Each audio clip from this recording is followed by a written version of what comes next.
It's a safe space, free of any kind of sales discussion or anything like that.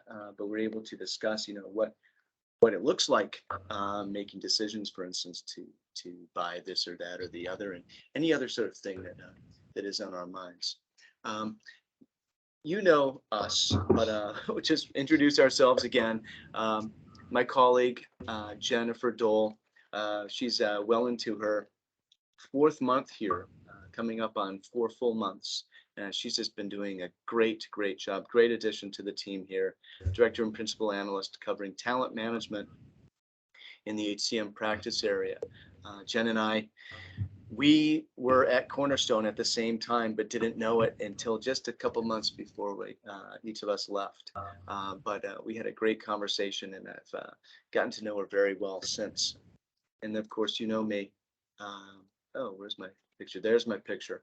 I'm the co-founder of 3Sixty Insights and director and principal analyst for the HCM technology practice. And Nick, I'm sorry, we should have put your photo up in here somehow, but everyone, you know Nick Byron. No worries. He's the CEO and of 3Sixty Insights, and it was really his brainchild. And I'm very fortunate to have crossed paths with him when we decided to launch the HCM practice. Just a few things about today's gathering. You're all kind of familiar with this, but just some ground rules, just some things to know. We're recording for those who can't make it or want to view again later. It'll be provided in a private YouTube link. I believe it's YouTube, but it'll be a private viewing link for you all. Please remain on mute unless speaking. You know how these things go. Some people will maybe not be on mute, and that's fine. Just if you can remember to remain on mute mostly, that would be great, just so we don't have a lot of background chatter or just background noise. Feel free to use the chat function to share your thoughts and additional questions for others to discuss. And when you do want to speak, please introduce yourself the first time you speak. It doesn't have to be detailed, just top line, who you are, what's your name, and maybe your type. And you can keep your camera on or off. We really have no preference. So one of the first things just wanted to cover today is sort of a call to action. We've been having some discussions internally around the executive council, advisory council, excuse me, and just curious whether there might be some ways to increase the mutual benefit for us all. And, this could be any number of things. It could be some HR Tech Chat episodes, for instance, some podcast episodes. If you have a topic that's really sort of really interesting to you, it's burning in there, you really want to get that out. Feel free. These would be complimentary, of course. And you can see a recent one we actually did with Pete Tiliakos, who is here today, a member of the council. And we posted a podcast with him. I think it was a couple of months ago now.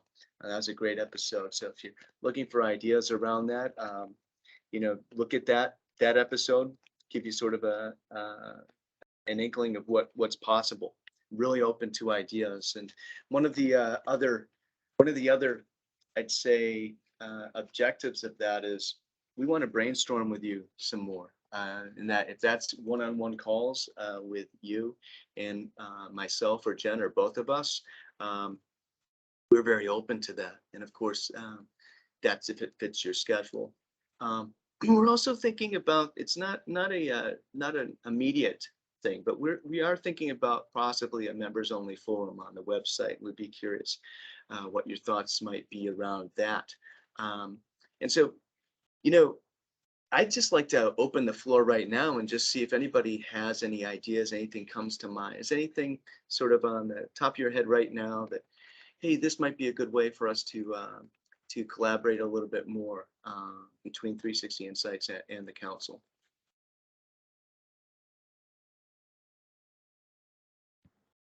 Hey, Brent, have you guys ever thought about, I know you do sort of guest blogs, you've let us sort of publish blogs here and there. Do you ever think about maybe doing joint ones between us? Like maybe with some of the members and your team? That might be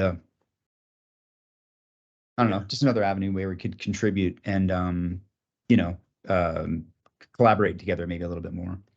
I love the idea. I love the idea. We've Yeah. talked about it. Excuse me, frog in my throat. Internally, and we're very open to the idea. And Yeah. that is another way for us to collaborate with any of you. So if you have an idea for a blog, you want to, I hesitate to say pitch the idea to us, but share the idea with us. Uh, we're very open to co-authoring blog posts and this sort of thing. That's a great idea. Thanks, Pete. Uh, hey, Brent, hi. Steve. Since I have, this is my first meeting of this of this group with this group. So I don't know what the past practice was or what the go forward practice will be specifically with respect to kind of using the group to almost as a research crowdsourcing asset. There's a lot of people in the group. We can come up with, anything. What's the top 5 issues that we think are burning today that'll be burning 5 years from today, or whatever, and we publish it as a collaborative team. I love that idea. I love that idea. That's really good. I think that we could definitely do that, and I'm curious what yeah, that could be a research. It could be a research note. It could be, it could even be predictions. One thing that we haven't done here at 360 Insights is, one reason is because everyone does predictions, and it's kind of a perfunctory thing. And it's I think the jury's still out on how many of them actually come true. but to crowdsource predictions, or we could call it something else other than predictions for the coming years, like what will the next 5 years look like? That could even be I'm just brainstorming here, but it could be a recurring annual report that's crowdsourced according to, the experts on the council, something like that. Any other thoughts around this one? I like this one a lot. I mean, there's different. I'll just say one more thing. I don't want to hog airtime. And there's various nuances of this that would get attention, and not that we're necessarily looking for attention, but I think people would be interested in some of the nuances. One comes to mind, like, again, kind of what is hot today as a key issue that perhaps in 2 or 3 years won't be top of mind for everybody. Maybe technology would have solved it by then, or mitigated the challenge and the pain. So just looking at it from different nuances that aren't well kind of covered out there. Yeah, that's that reminds me, that has hints of the hype. I think it's called the hype cycle or something like. Yeah. I didn't want to say their name, but anyway. Just joking. But yeah, there's I think there's something to that. I like that one. Maybe, it's we'll make a note to send an email out to the council at some point following today's meeting, to just get some ideas around that. But if anyone has any ideas right now around some of the, maybe what Steve's idea right now is, any other, well, maybe let's not use the time right now necessarily to brainstorm that. But I love the idea, and let's make a note to follow up on it. Hey, Brett, Yeah. I'm sorry. If I could just add to that, I think it would be interesting to kind of like we do with analytics, right? Look historically at what the predictions were that was important, the things that we thought were going to be real drivers within the organizations, and then what actually came to fruition.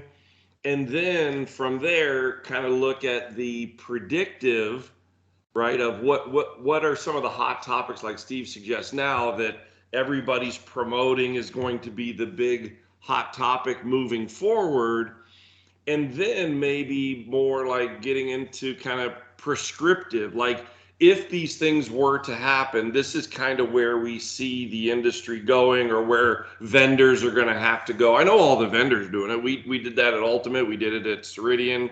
We kind of had, it's like the old quote from Steve Jobs is our job is 50% to give people what they're asking for. And the other 50% is to give them what they don't even know they need yet. Right.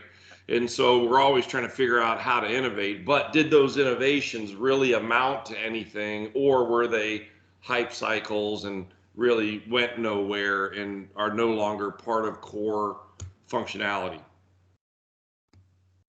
That actually goes to what I was about to say. So I'm Adriana and I'm a product manager for a software company that does healthcare recruiting job boards called Healthy Careers. We're part of Everyday Health.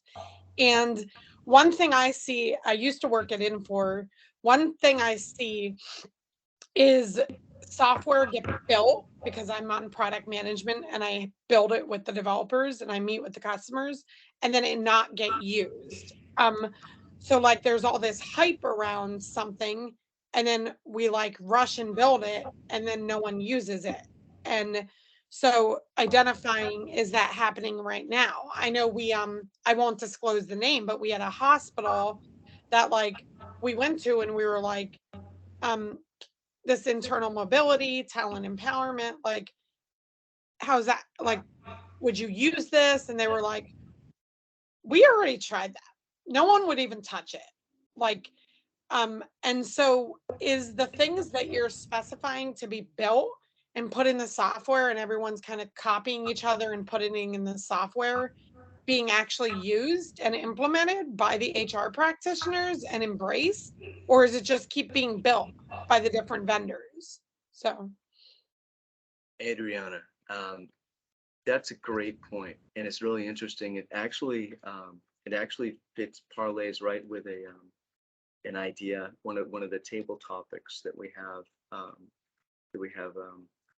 put a pin in for later during the the meeting today. So let's definitely remember to bring that up because that's a very important issue, and I do think that it could be one of the things that makes its way into one of these potential reports that we're talking about. So what I'm hearing is um, co-authored blog articles, maybe a crowdsourced report, maybe annual report that's maybe prognostications, predictions, or where it looks back at previous hype cycles, what has actually taken hold, what hasn't, how is that going to affect what vendors need to do in the future to remain relevant to users. I think that's what I'm hearing. These are all really great ideas. Um, and so and also podcast episodes. So I would also encourage you all to reach out to me, and I'll probably be reaching out to all of you as well to schedule potential podcast episode on a topic that's near and dear to your heart. Brent, can I mention one more very quickly though? Yeah. Because everybody's so experienced in the call, maybe something like we all come up with one nugget, something that we learned in our careers that had a big impact on, just had a big impact, maybe on us, maybe on an organization, maybe on the industry, and just one each. I did a talk a couple of days ago, and the one nugget was something like, I strongly feel everybody in the enterprise, everybody has to be responsible for data quality. So that would constitute a nugget that I learned when I was a practitioner. And I just think there would be some really interesting nuggets across this group. Yeah, that's a good one. Yeah, nuggets. Everybody has sort of this thing that had left a real imprint on them during their career. That one thing that's relevant to the industry. Yeah, I like that one. I like that one. We're taking notes, and Okay. we're going to revisit this stuff. Absolutely, absolutely. One other thing that we wanted to just throw out there, we have the idea we'd love to have a member chair for this group. And this would be, it might be a half year or a full year sort of role where, again, wouldn't be a heavy lift, but this person would be, person would be sort of the liaison, the person for the group who maybe takes on some of the coordination and these sorts of things. And we're actually very interested, if anyone is interested in taking on this role and or has ideas on what it might entail. If you'd like to just email us with some of your ideas or to express your interest in being that person, please do so. So that's nobody has to volunteer right now. So you can volunteer via email. You can think about it, but it's just something we wanted to throw out there as a possibility. Okay. Well, Jen, I am going to, I think, stop presenting here. Jen has a presentation to share with us all. Very interesting topic, and I'll let her introduce it. Hi, everyone. It is so nice to see some familiar faces, but also familiar names, because I think I've interacted with so many of you online with LinkedIn, and I really appreciate that. I think, Danny, you're quoted in my latest article around the pros and cons of hiring. So thank you for those comments. And Adriana, you are up next because you made some really great points around internal mobility and people quitting bosses. So I really appreciate that. So in all this kind of co-collaboration that we've talked about, LinkedIn is also a place where we can help kind of promote some of these important ideas. All right, so I have an interactive presentation to share with you today. And when I pull it up, I'm not going to be able to see chat. So take yourself off mute. Please be ready to share some ideas and chat, because I've got some questions. So I won't see what's in chat. Brent and Nick, if anything pops up, please be the voice for them. Okay. So my presentation today is really around the definition of success and has it changed? And I would just love to hear from a few people, when you see that question, what does it make you think of?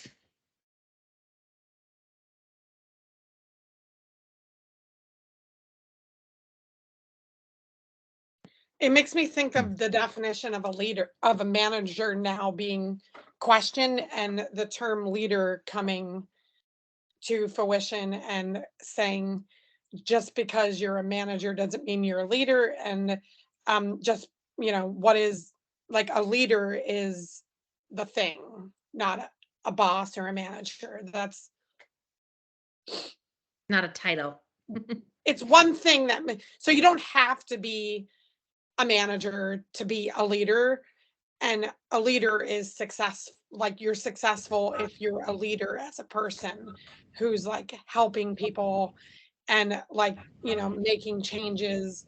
And it used to be like it's almost like a curse word, like individual contributor.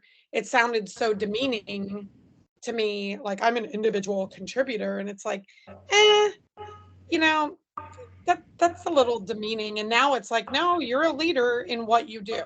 Yeah, Like, I like your that. job is a data analyst and you report to someone, yeah, but you're a leader in data analyst. So I feel like the definition of success is changing, in that people are saying, no, I'm a leader, even though I don't have this title. So Yeah, I would add that being a manager doesn't make you a leader either.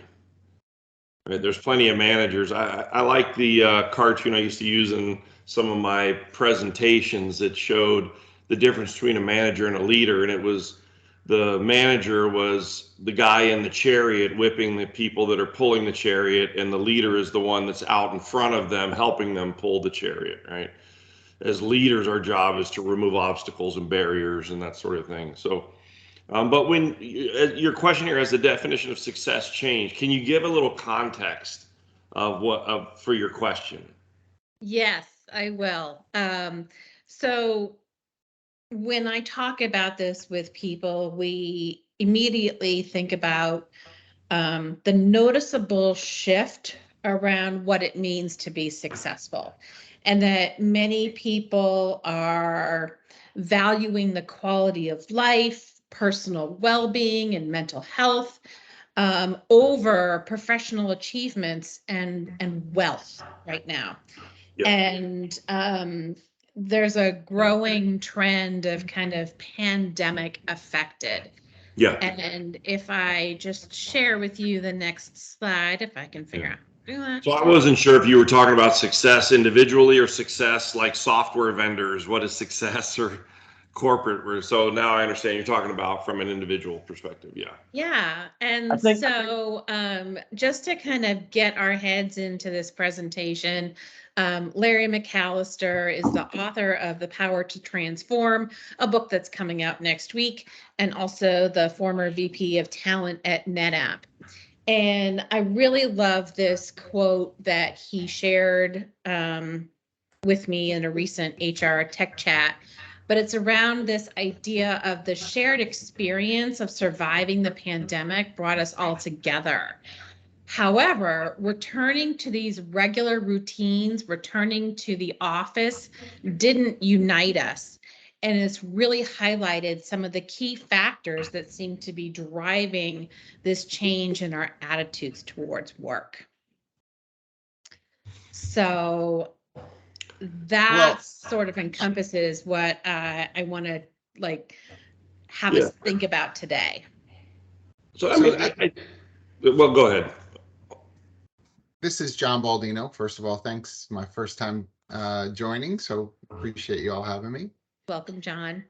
I think a couple of things. First, this quote is interesting because the presupposition is that returning to the routines should have led to a sense of unity, of understanding. And the assumption there is that it was in existence pre-pandemic. And I think that's a flawed perspective. I think that returning to work and imposing these larger concepts of unity, as one example, to the workplace when it was never built for that pre-pandemic is borderline foolishness and setting companies up to fail. So if you walk in wanting that, you're going to be disappointed, just like you were pre-pandemic. I think that what success means for people today may have more to do with the empowerment to speak what success means for them, rather than the fear of what it once was to say work-life balance as an example. I prefer work-life integration, but that concept,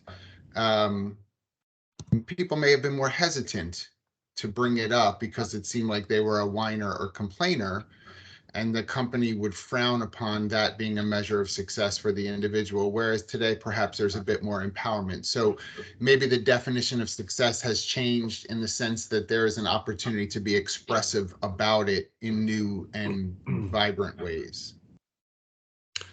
Yeah, I think that I agree with what you're saying. I think that when we went to work from home, there's some people like myself. I've had offices all over the country and the world, but I've worked from home for 25 plus years. So it was natural for me. But for a lot of people, if you remember when COVID first came about and people were working from home, there were people that were losing their minds from having to work at home. They needed the interaction with the other people, and they said, "Oh, I could never work from home. I got to be in the office." And then there was a period of 2 years where it was conditioning, and it's kind of like you don't know what you want until you experience, or you don't know what you're missing out on until you you know, have some clarity around it. And I think what it did was it codified a lot of people's thought process around what it means to have success. Is it chasing the corporate title and paycheck, or is it, wow, you know what, I'm enjoying being at home, I'm enjoying spending time with my family and my kids and actually doing things around the house. You know, I spent my career, Steve knows, and 4 or 5 days a week flying all over the world. I was home on weekends. And then when COVID happened, I was amazed at what I was able to get done around the house and enjoy things and spend time with people. And so just like, and I'm not saying that this is where it needs to go, but just like it took a while for people to get comfortable working from home and figuring that out, now with this return to work, I think it's going to take time for people to reacclimate to being in the office. And for some people, it'll be great, and some people it won't. I do think that people are able to codify now more what their true desires are. And now when they return to work, they can be more clear about what their goals are and their desires in the workforce and what their career path may or may not be, and maybe be more able to say, no, I'm not interested in that promotion because I know it's going to require, you know, additional hours and travel and take away from what is really important for me. So I know, like, for a lot of us, it kind of opened our eyes to what's really, really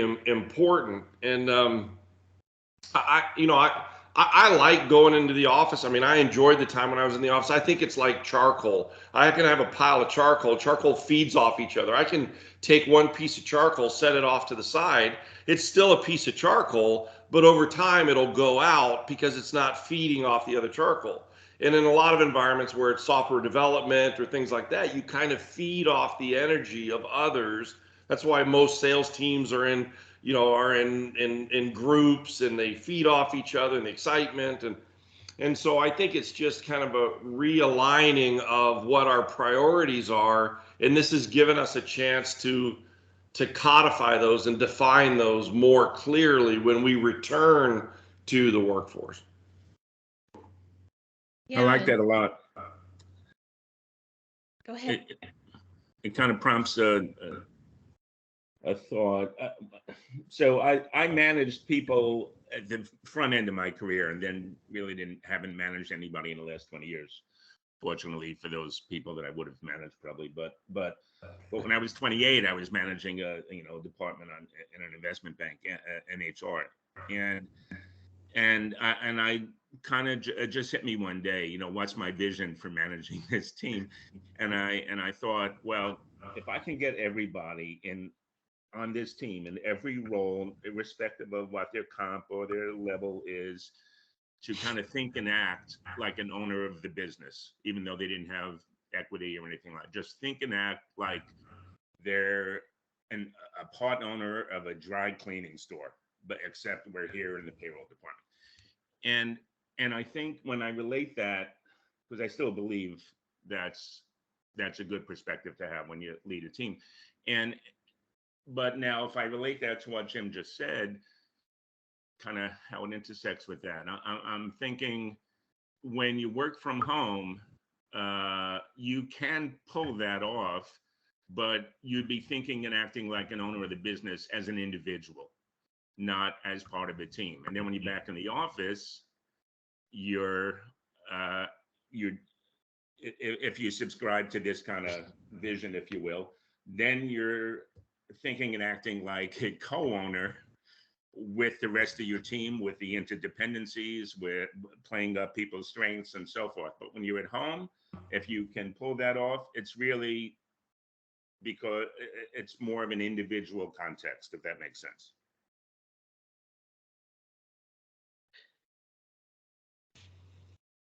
So I founded a mental health group, which went from 0 to 500 people very quickly. And if you would have talked to me at the beginning and during that journey when I did that, I would have told you that organizations completely buy in to making sure mental health is being prioritized right now because of what's happening. with the, with the numbers of losing people with retention. And I have to say, as I look back in hindsight, organizations aren't really ready to talk about mental health or well-being. And there was actually many instances where, number one, they don't want to fund it. So that's how you know that something's not being taken seriously, when it's not being funded. Number two, they throw one day on a calendar and say there's a mental health day for this company for the whole year, and then they say they support mental health. Um, so I don't know that I buy in as much as I originally did to the well-being being embraced by the workplace as maybe it should be. And also other employees really being okay with speaking up and saying, yeah, I care about mental health and well-being. I actually had some rumors flying around that, like, because I was the chair and founder of the group, and I said in the group, I have anxiety and depression. And so then I had people chatting about that I had a mental illness. And I'm like, yeah, I mean, 1 in 2 people does. And I talked to my husband about it, and he said, well, you put yourself in a vulnerable position where you said you have anxiety in a mental health group of 500 people. You need to understand what that means in the workplace, Adriana. And so I find it funny when I read all these articles that say that we really want this, we're embracing it, because I don't think we're really ready for it in the workplace. I'd be interested to see what anyone else thinks. So, I think because I've that gone back and varies. forth on it. I'm sorry. I think that varies so much, I organization to organization. just keep coming back to this. Oh, I keep coming back to this question of success. And I think that it is just a personal thing. What is successful for me may not be the same as my colleague at work. And I don't know that we need to sort of assimilate like we're the Borg in Star Trek to have everybody and everything sort of move towards that. We have to remember too that we're not talking about return to work. We may be talking about return to a building, but people have been working, right, for the past couple of years. And I don't like working from home, as one example. I don't like it at all. I can work from home, but I don't like it. I prefer being in an office. And I'm going to tell you right now, I'm in an office by myself because I want my home to be home. It's my sanctuary. I also know that not everybody has home the way that sometimes we describe home. Some people didn't enjoy being with their wife and kids or spouse and kids for 24/7. It actually strained relationships at home because it was built differently, right? Previously, there had been space and that wasn't there. I just think it has the definition of success changed. Yes, it changes often. The things that I wanted at 23 years old versus 52 years old are different. That success is different because I've aged and what matters to me has evolved. I wasn't necessarily wrong when I was in my 20s per se, but I'm in a different season of life. Sure. So those success factors change.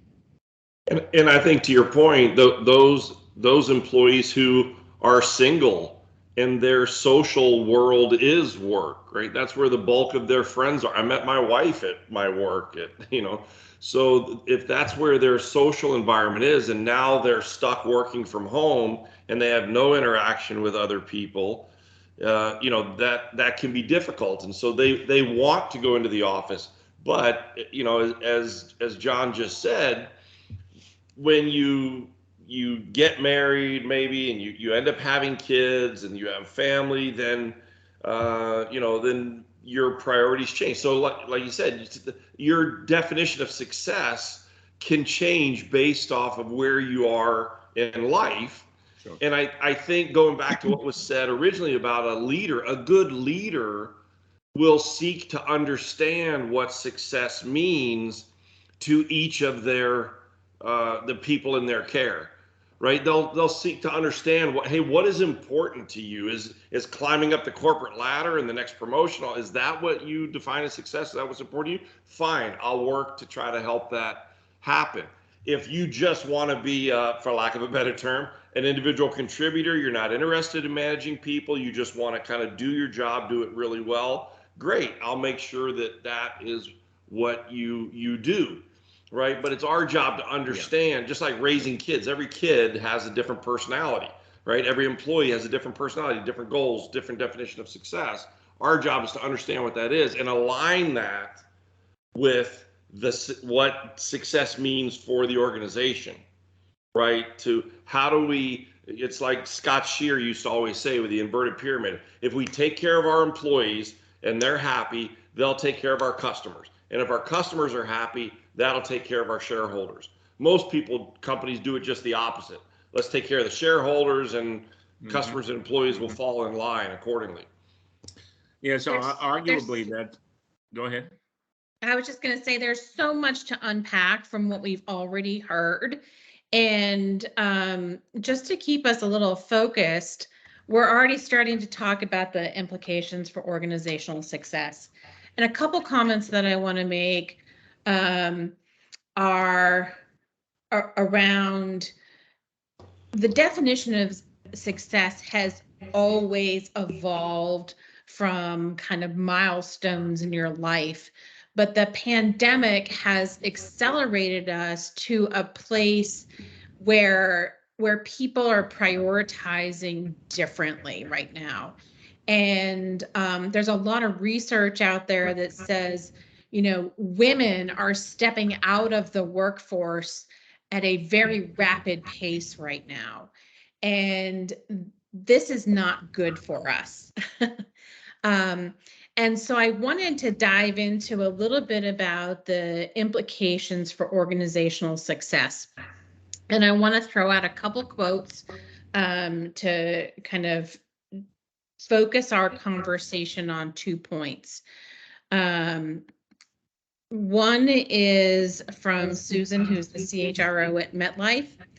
And when she talks about leadership, she says, you can't fake care. And I go back to like Adriana's points around being vulnerable at work. And, you know, do we need more of that at work?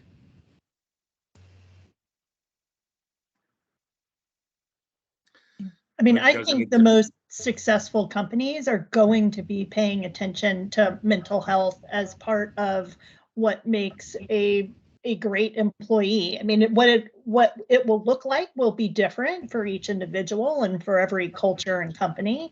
But I think that's a critical differentiator for organizations, and goes to what Jim was saying on the inverted pyramid. That's part of taking care of your employees and setting them up for success, is making sure that they're able to work in a way that has them at their optimal level, and the mental health is a critical part of that. So the opposite of the word fake is being authentic, obviously, and authenticity, I think, is a core value of many more organizations today than probably was the case pre-pandemic. You know. I do love this. About Yeah. leadership This and authenticity. I like where that's going. I think about Elon Musk and some of the decisions that he's made.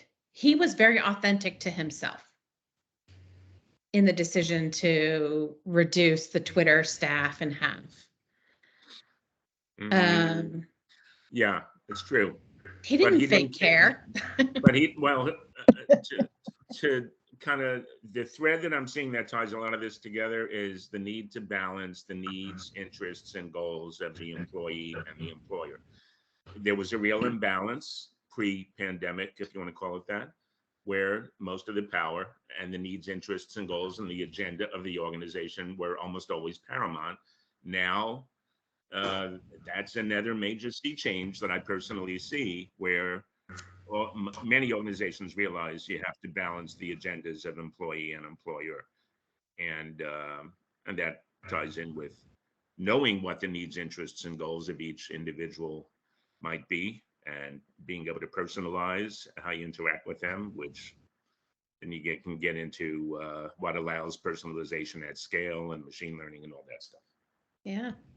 And, Yeah. back to some of the generational points, the millennials started really talking about it, right? What they wanted out of work.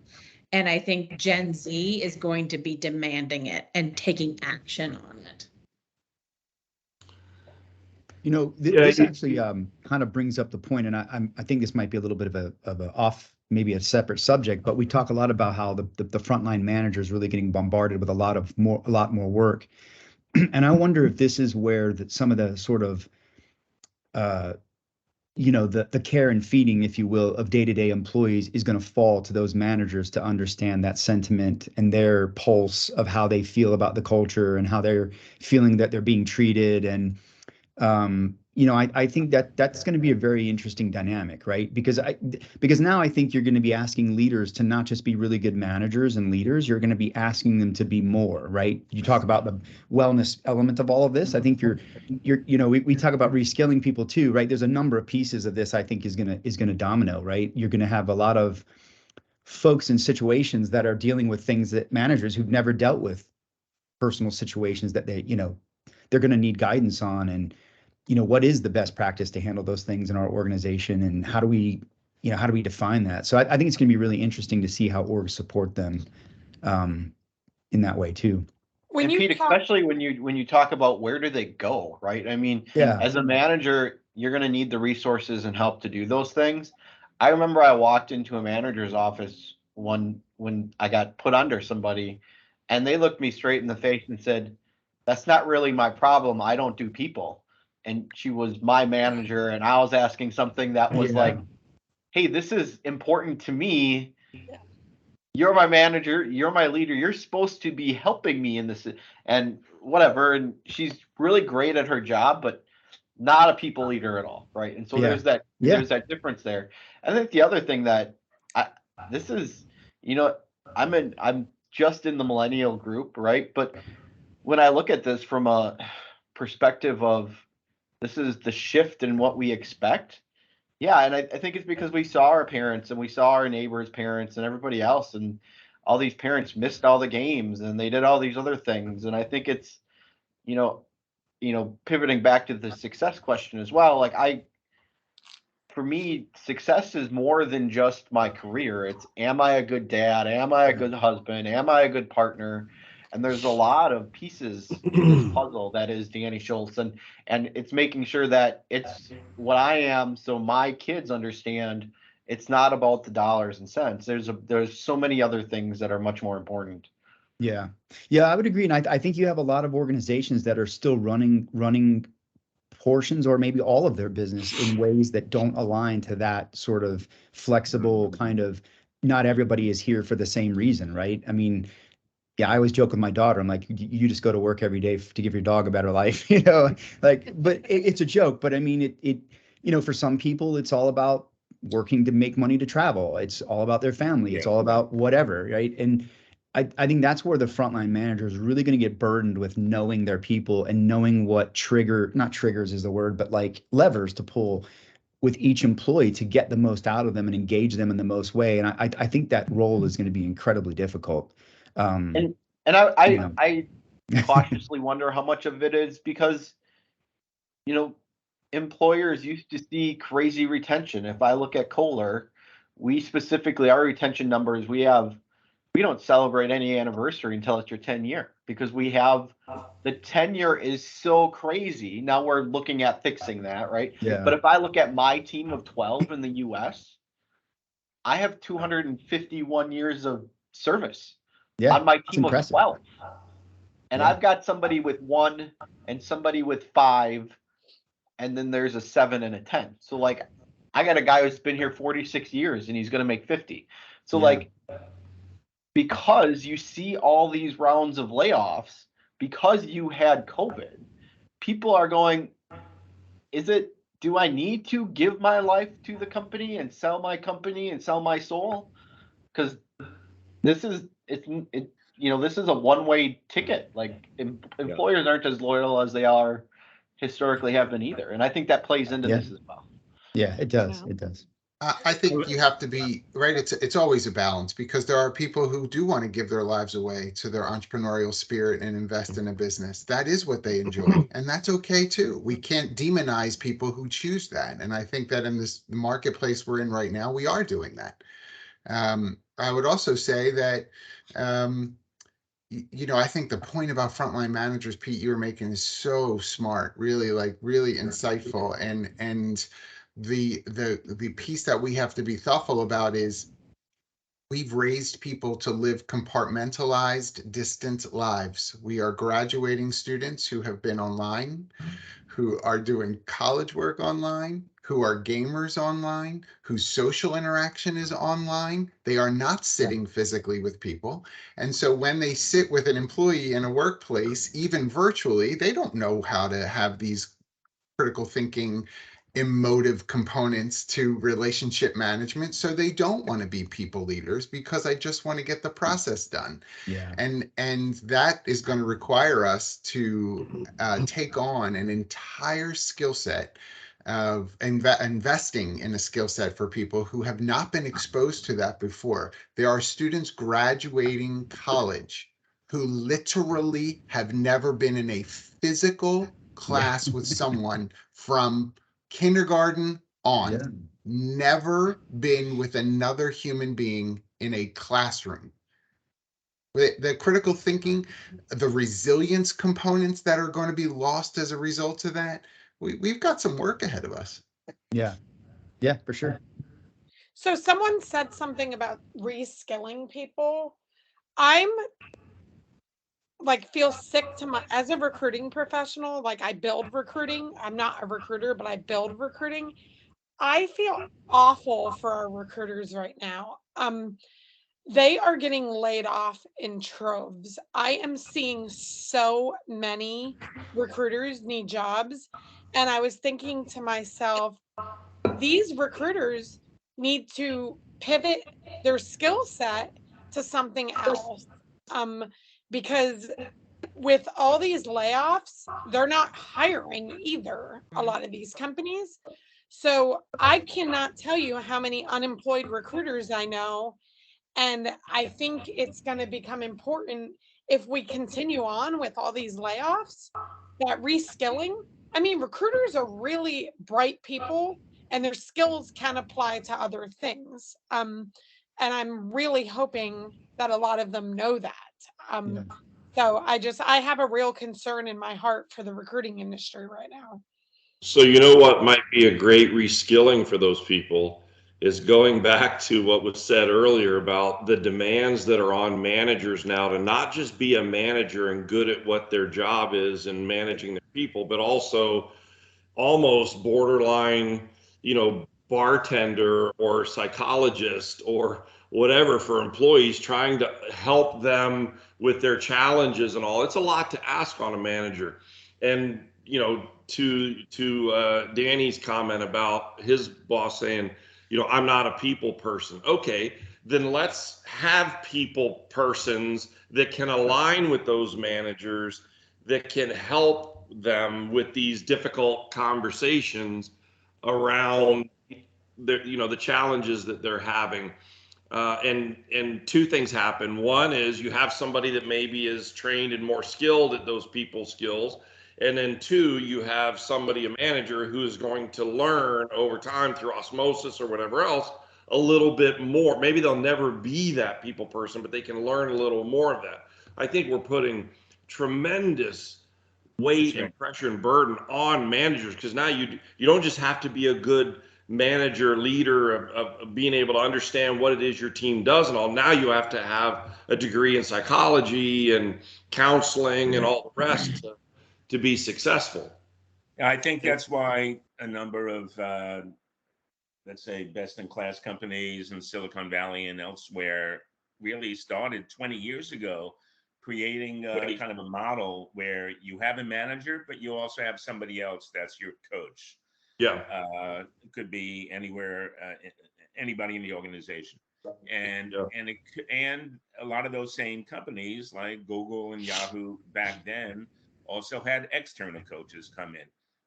And now we have the democratization of coaching with some of these technology tools. So Yeah. I think that we have to lower the expectations. I'm just saying what everybody else has said. Yeah. Let's have realistic expectations of what people managers can and cannot do, what's in their a bandwidth and what's within their skill set. And let's not create just this confining situation where if you have a good manager, you're going to be okay. And if you don't have a good people manager, you won't be. I mean, it's an organization, there's a lot of resources. Yeah, I think going back to some of the earlier conversation too about employees coming in and some wanting to climb the corporate ladder, some not wanting to, and that's where I get a little hesitant about I'm all for equality of opportunity, but not necessarily equality of outcome, because there's those people that want to take on those roles and move up through the organization, and their life is work, and you can't hold them back or take the person that doesn't want to do that level of effort and grind it out, like we were talking about that entrepreneurial grind it out spirit, the people that don't want to do that, and somehow make them the same because somebody's going to grind harder than somebody else. And we have to recognize who those people are and manage them accordingly. But at the same time, it can't be everybody gets a ribbon, everybody gets a trophy, right? The people that work harder, grind harder will be more successful in a role, and those that don't will be successful, but maybe not as successful in the role or moving up through the organization. Let's also not forget that people don't stay the same. Right. So needs change, levers, drivers change wherever you are in your life. And I'd say the vast majority of people over time, their orientation changes, their needs change, and managers have to be able to pick up on those cues and signals, or the organization has to pick up on them. Yeah. So this leads me directly to the next question about how things are changing. And there's 3 quotes that I want to share with you to lead this next part of the conversation. So quote number 1 is, you go to work every day with the team you have.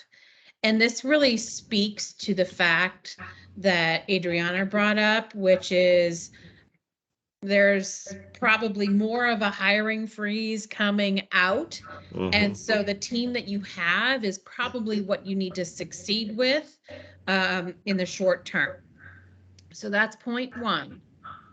Point 2 is something we've also heard about. We're not just focusing on titles and promotions anymore, but it's really about this relationship between people, and that managers now have to really get into the evolving aspirations of their team members. And the last thing that I quote that I want to leave you with for this piece of the discussion is really the question of, and Susan's team at MetLife asked this to their employees: would you give discretionary effort to this company if you were asked to do more? So those are 3 points that I want to make around how things are changing, right? You've got the team that you've got to focus on their aspirations, and quite honestly, you need their discretionary effort.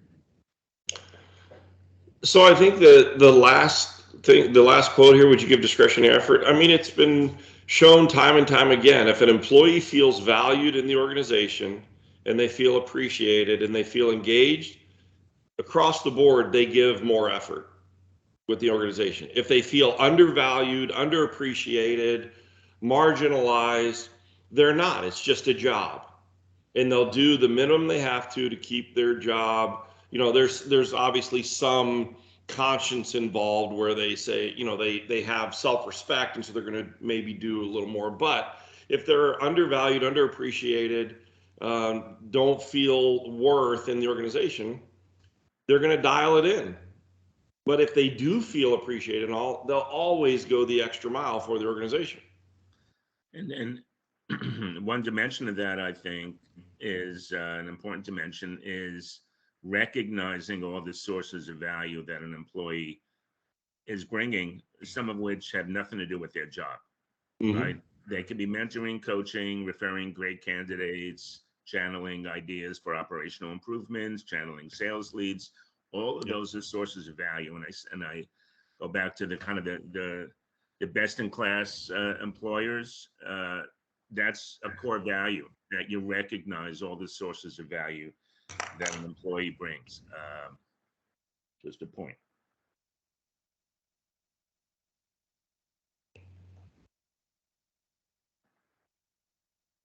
So what was really interesting about this question that Susan asked her very large workforce is they came back and they said, no.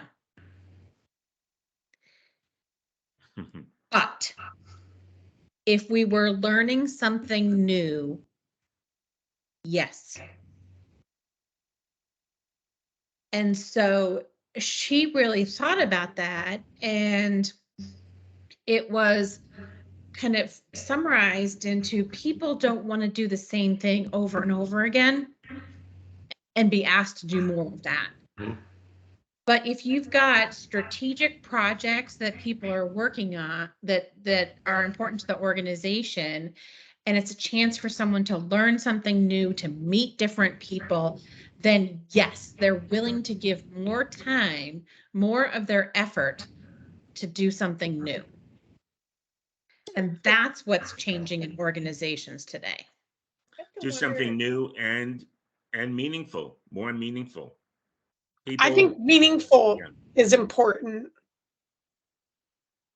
I can imagine asking that question and having a number of folks on a team or in an organization say, do you even know how much discretionary effort I already give?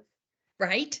And so, I think it's dangerous to pause it and start there if you don't have any way to acknowledge or to know that folks are already giving above and beyond, and that has never been as important a measure as how many billable or productive hours a person has to target or use, and all the rest of the things that they contribute to are generally above and beyond that. So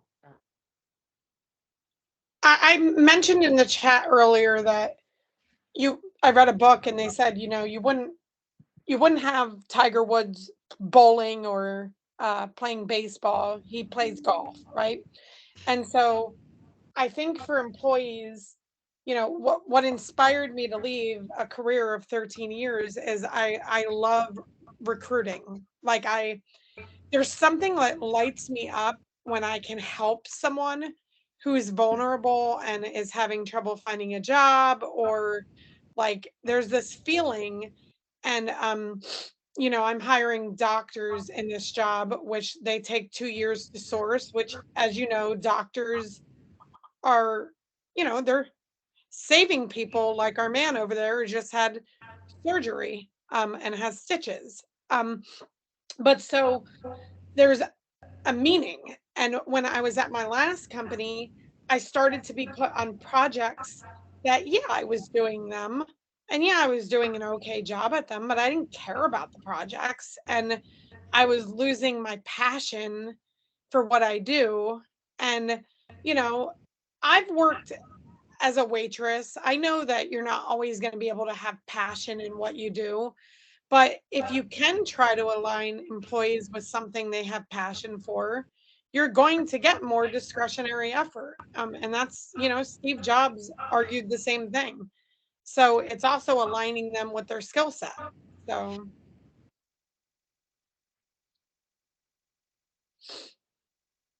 Great points. Just to keep us moving along, I've presented quotes from 4 different HR leaders. And these 4 different HR leaders are early adopters. They are pioneers of talent marketplace with both and or Fuel 50 and Gloat. And they have had incredible engagement and retention through the pandemic and post-pandemic in aligning organizational and individual success. And Larry McAllister of NetApp talks about really being able to define success down to the individual level because HR technology and intelligent automation is helping the managers be able to do this. Patricia Frost at Seagate, they've got an internal first policy and they've kept their turnover down to the single digits because they're moving people around. And Michael at MasterCard has seen an increase in his strategy around diversity, equity, inclusion, because as they're working on complex issues, instead of tapping on the same 10 people for every single project, they've now opened it up to 17,000 people to self-nominate. And so while this playbook, there is no playbook that we can pick up and say, how do we manage our workforce in a post-pandemic situation? There's no playbook for that. But these 4 companies with a talent marketplace have had success in doing things differently. And that is the story that I wanted to tell today. It is certainly influencing the research that I'm going to be doing at 3Sixty Insights. And I appreciate the conversation today with the added color commentary from each of you in how you've been viewing this. I really appreciate that. So thank you all. And I will turn it back over to Brent. This has just been fascinating. I've been keeping my mouth shut, but typing a lot in the comments in the chat area, bringing a lot of sort of ideas to mind. And this is just a great interaction here today. Bear with me while I share my screen. And you'll see in a moment, it's a very important slide to share. That's dry humor, by the way. We have some table topics that we reached out to all of you over the past, I think it was maybe a month and a half ago or so now, and a few of you got back to us with some ideas around what might be some good open forum topics for discussion today. So we have some of those, but at the same time, and here they are. There's a couple others as well, but what I wanted to just, I don't want to sort of take the sails out of this, or take the wind out of these sails, because we're kind of on a roll here. So we can take a look at some of these topics right here, or we can sort of continue in the vein we're already pursuing. You know, we're not seeing the topics, right? I mean, some of these are kind of a good sort of intuitive follow-on to some of the things we're already talking about, and some aren't. So we have the growing. We're seeing PowerPoint, not your PowerPoint. Yeah. Oh, you're not seeing my PowerPoint? Right. I would love to talk about internal mobility. It's not like I get to pick, but I would love to hear people's thoughts on this. I love that slide you just showed where you said the person prefers to keep it internal. But what I'm seeing is when you have, like I told you on LinkedIn, Jennifer, when you have 50% of employees leaving because of a bad manager, they're not going to do internal mobility because more than likely that manager has put a barrier to them leaving. And I know I've spoke with HR business processes that have said, okay, if you want to transfer departments, you have to get buy-in from your manager before you can leave departments. And it's like, are you kidding me? Like, I got to get buy-in from my manager to leave my department? Yeah, or you can't apply. And then you have other ones where they don't have that role. And it's like, what organizations are doing it successfully? I've had organizations that have said to me, we love referrals, and then you refer people and they never hire them, and you're like, yeah, you love referrals. And then I have other organizations, I know someone who works for one, and they love referrals and they like take them very seriously, and I swear they're way more successful because of the referrals. um so I just would love to know other people's thoughts, what your companies are doing with internal mobility, that kind of thing. But this is Nick. I'll give one example of a really bad internal mobility experience I had, and it was at Oracle, where essentially I was in a role and I wanted to move, and it was actually a significant move up, and they wanted to bring me onto the team. But there's a couple of challenges. One of them is Oracle had very strict restrictions around pay and pay change. And if I remember correctly, it was only you can only basically move up 10% on your pay rank. So even if you take a job that's significantly above where you are today and you've been accepted, you can only get paid 10% more. So the team actually couldn't bring me on because that they just didn't feel right bringing me on at so much less money than what I should be making. And that really restricted internal mobility because it happened a lot. So what was happening is a lot of people were leaving, quitting Oracle and coming back because you can get 15% if you come back. Just ridiculous policies around kind of compensation because they were very strict around that. It blew my mind because this team really wanted to bring me on, but it would have been a 30 or 40% pay rate jump for me to move on to that team. Very interesting. I have not heard of that one. That, and I even am surprised that when you come back, it's only 15%.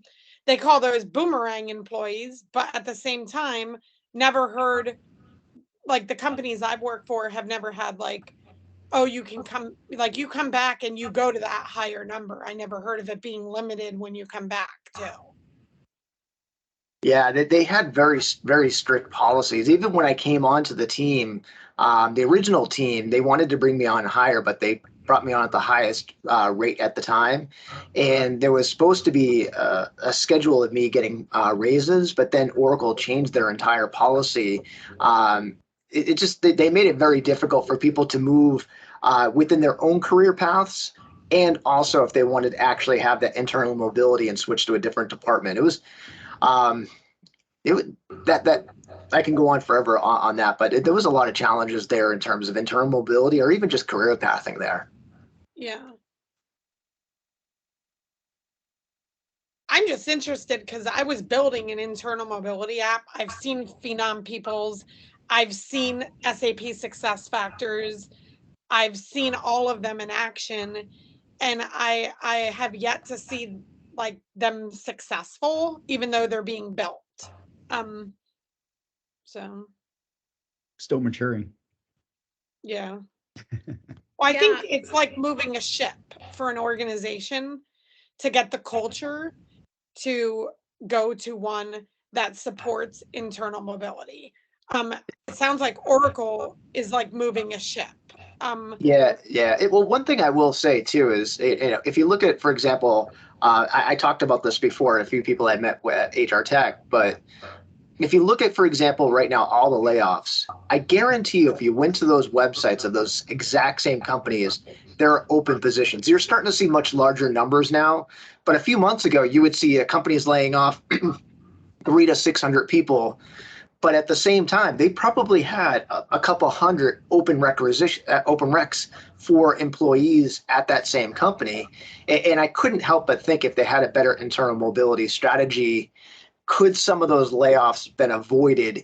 And at the same time, been able to speed up the onboarding process, because if they switched into that new role, how fast could they be onboarded into that role, because they wouldn't have to go through the company systems, processes, things like that.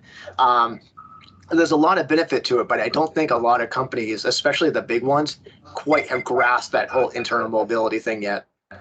No, and I think they don't know that they can reskill people. Like, I know, for example, I'm a writer and I started my career as a technical writer. Well, the technical writer is the first person to get cut in a layoff. It's kind of like the home ec teacher in a school, right? Like they're the first ones to go over the math teacher. And so, I just heard recently of like, 100 tech writers laid off. They didn't reskill them into another area, even though writing skills are phenomenal. I mean, my man Brent is a good writer. He understands writing. But yet they wanted to cut that part of the organization, which I get, like they wanted to save costs with that. But then it's like, okay, well, could you shift them somewhere else? But I guess they're just like, nope, that part. I think the word reskilling has taken a lot of organizations kind of in the wrong direction, where they're thinking it's almost like a transformation. It's taking a person and kind of remaking them with all these with new skills, more relevant skills, whatever. And yeah, I mean that happens at times, but I personally I think it's the minority of situations. The majority of situations, the skills are transferable. You may only need a couple of weeks. You may need to only watch a 3-hour video. And as we know, with machine learning, and all the focus of the vendors on skills, you have equivalent skills, you have adjacent skills. If you could do this, you could probably do. If you could do A, you could probably do B with a little bit of learning. That's not necessarily reskilling. That's just kind of broadening your repertoire and building on what you already know. So I know that reskilling happens, but I think it's confusing business people when they're faced with that proposition. Do I have to invest in reskilling? It's not usually such a heavy lift. There's transferability of skills.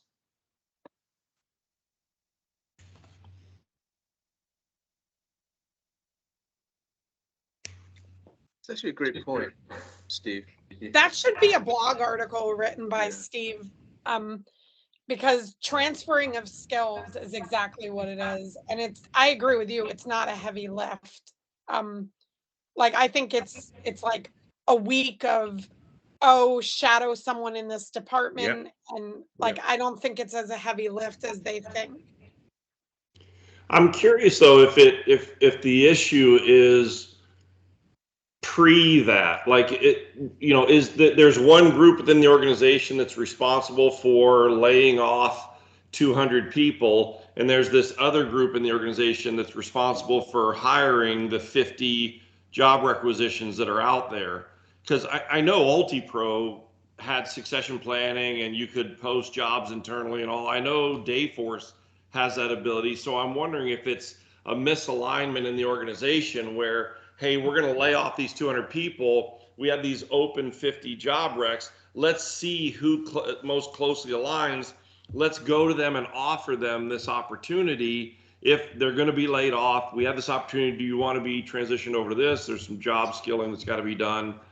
And or is it kind of the left hand doesn't know what the right hand is doing more than anything else?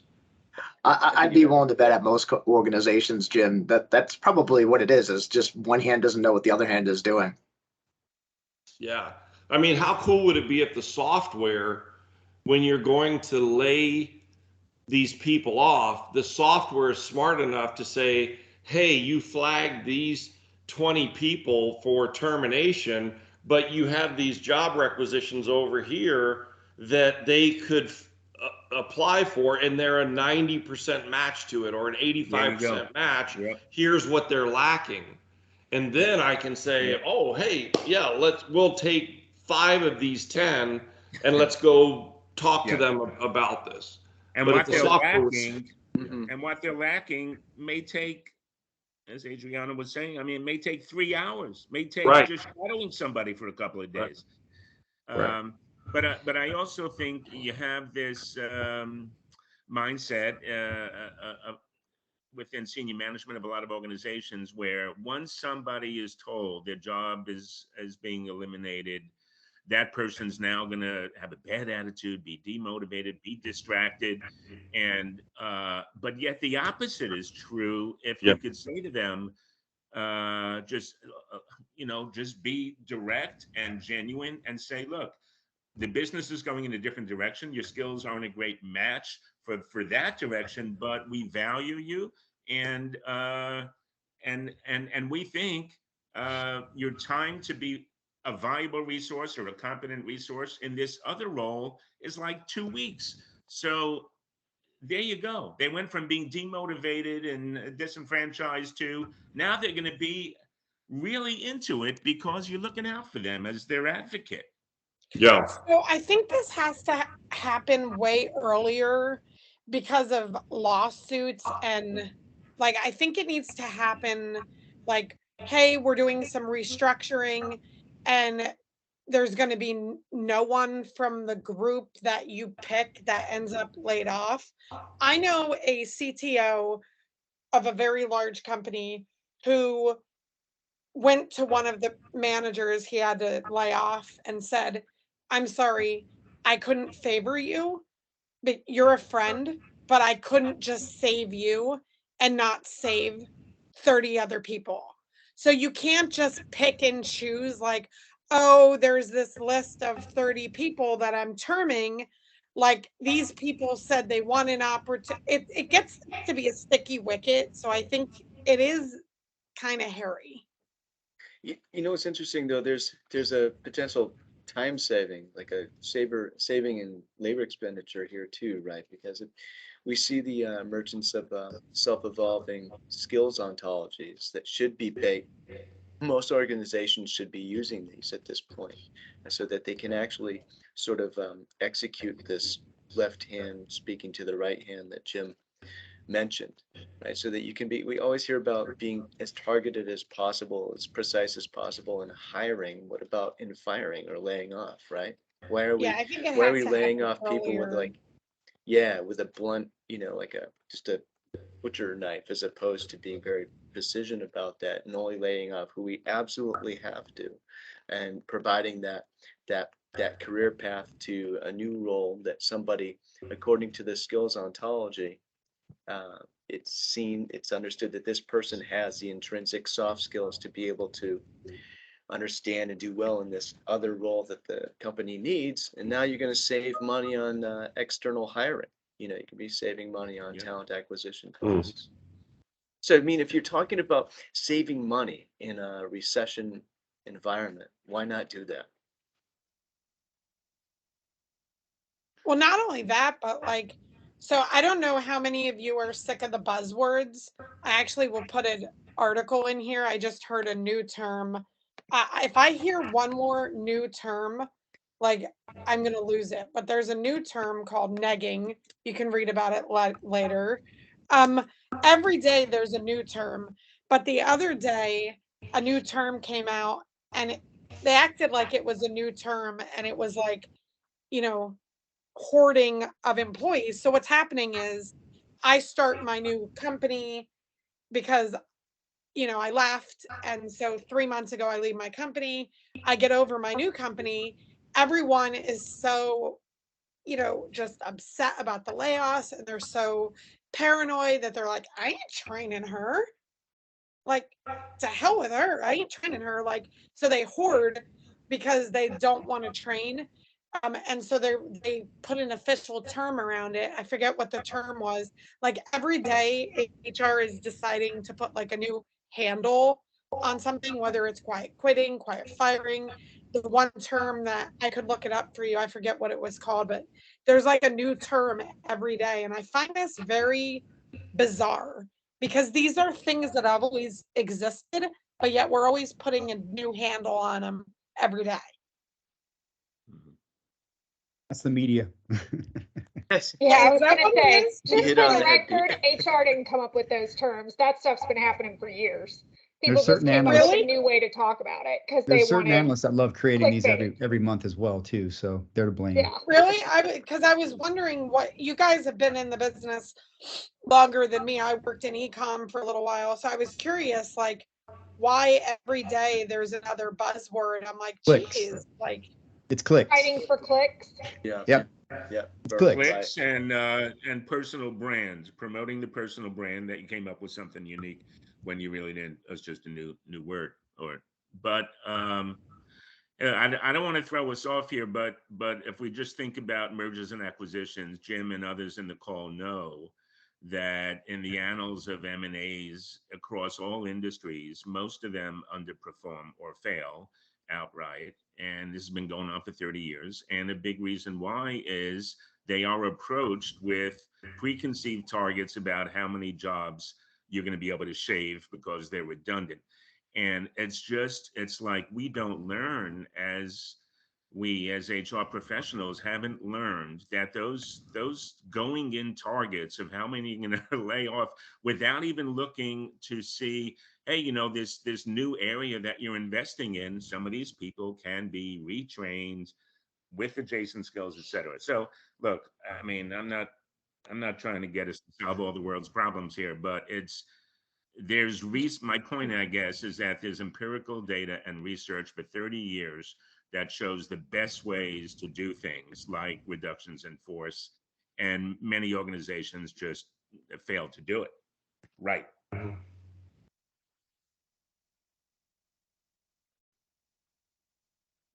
I can share a story on the sort of reduction in force. One of my clients has a huge support organization, probably 5,000-6,000 people, that probably 2 years ago they realized as they shift more from hardware to software, their skill set's very, very different. And either they would need to, completely change that whole workforce or retrain them. Better soft skills on the people side, handling cases and managing, sort of the tech stack, as well as the technology itself. They needed to retrain them. So they basically opened it up to everybody to say, we're not going to replace all of you. You need to take the initiative to learn these new software technologies, as well as go through courses on the soft skills, and really left it open.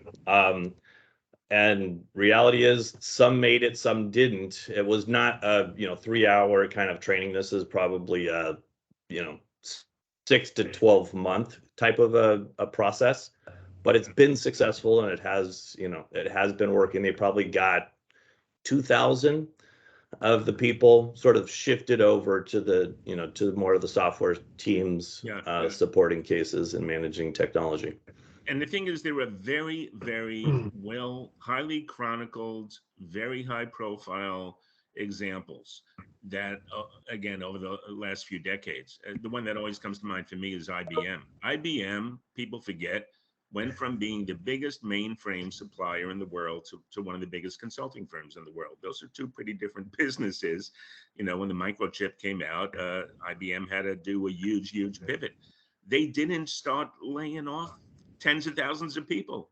They went through a process. I wasn't there, but from what I've read, they did a lot of things right. And you would think, with such a high profile example out there, that some other organizations would take notice of that and think along the same lines. That's another blog article from you. That's Okay, also a great thank example you. of understanding that you have really great people, and maybe the current business model isn't going to be successful, and that you have to have a way to pivot, because so many times people will have a model that's not successful, will have a line of the business that's not successful, and the immediate knee-jerk reaction is, oh, we just have the wrong people.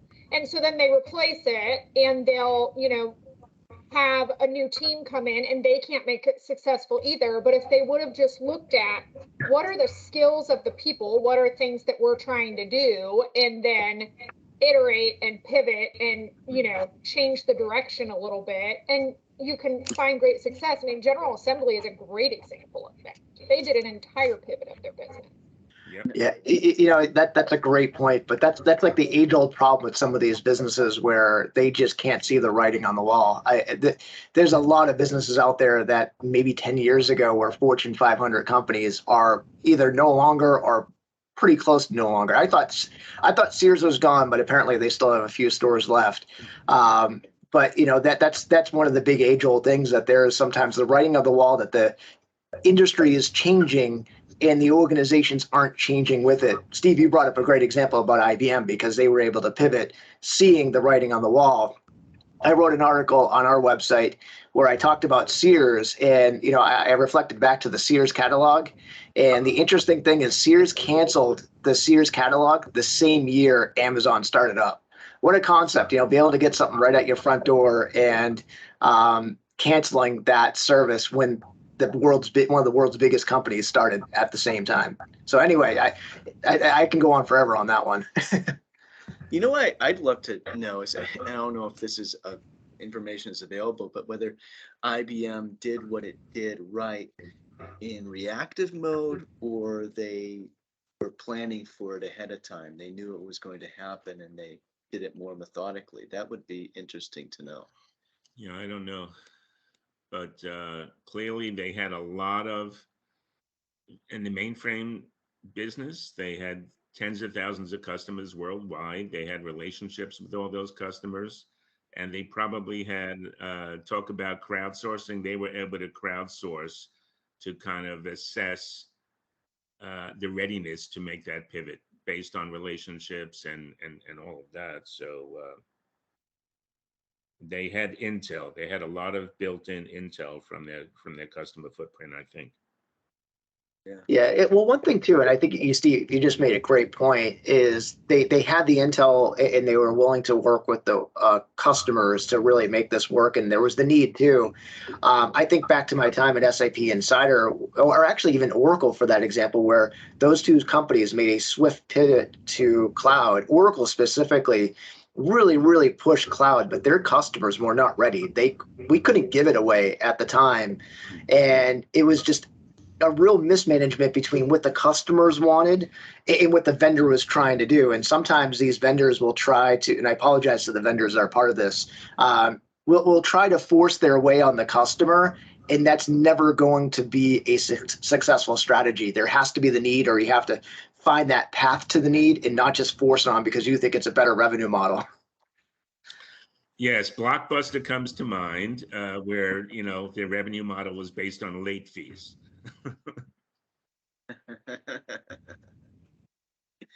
Yeah. Yeah, and that's another great example too, because they had the infrastructure to do direct to home delivery and streaming as well. They had a streaming service that not many people knew of, but they figured that the late fee revenue model was going to be the way their path forward. And I think there's one store left that's famous, you know, but that's it. I wonder if whether there's, excuse me, in terms of, you know, talking about recessions and how to deal with laying off people versus reskilling them and all of this, right? I wonder if there's sort of just an attitudinal change that's maybe we're on the precipice of sort of experiencing, where there's a lot of, you know, you look at business and we all know that there's ups and downs to the economy, right? But it always seems like every time a recession comes around, oh no, there's a recession. Oh no, that can't be. It's terrible, right?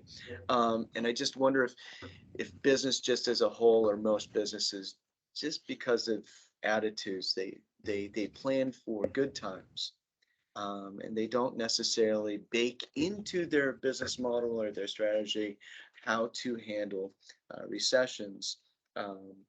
As effortlessly and as well as possible, and because of that, it becomes reactive when a recession is on the horizon. and becomes knee-jerk reflexive, and we need to lay off folks, and we don't have a process or now technology as well in place to make that better, not just for our employees, but for us, Well, ourselves as a business. somebody put in the text before, lack of creativity. You know, it's sad, but it's true. I mean, people are creatures of habit. Organizations are comprised of people. There's so many things that don't make sense to me as an observer, and resident of HR organizations, in years past. And one of the most obvious ones is when instead of slashing jobs, go out to the workforce and say, look, we have a choice.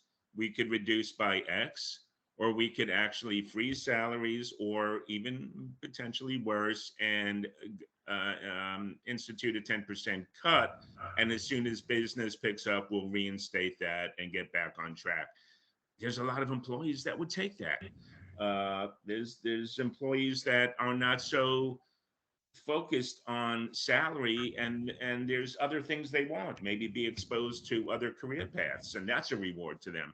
It's just this just thinking within the lines of how you've always thought before is not a recipe for success in organizations. Well, and I think the whole term, I could do an entire episode on proactive versus reactive. When it comes to, so this topic as well as recruiting. I put in the chat, I get mad when someone says they can't find talent. I think that when you have an interview with someone, there's something called employee brand. So for example, if I have a horrible interview at a company, I'm going to then talk about that company to someone else and say, oh, don't interview with so-and-so. 9 interviews and they ghosted me. Like, that's kind of going to be the brand that that company gets a reputation for. Whereas, like, if I had a good interview process, even if I didn't take the job, like if they had me in, their quote talent community, circumstances may change for me. And like if they're hiring and ping me, I may be like, you know what? You guys were so cool last interview. And I almost felt bad saying no. Whereas like I have a Disrupt HR presentation coming out soon that I just did in Philly. I did 188 applies after 13 years with one company for a job that I was overqualified for because I had tons of experience in it. And it took 188 applies. There's something fundamentally broken there when that happens. And most of the time, the interviews were like, ooh, why are you leaving a company that you were with for so long? What's wrong with you? Why would you stay with a company for that long?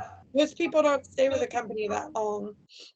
And so, there's a whole slew of, I won't do this, of employers that I would tell you right now, don't interview with them.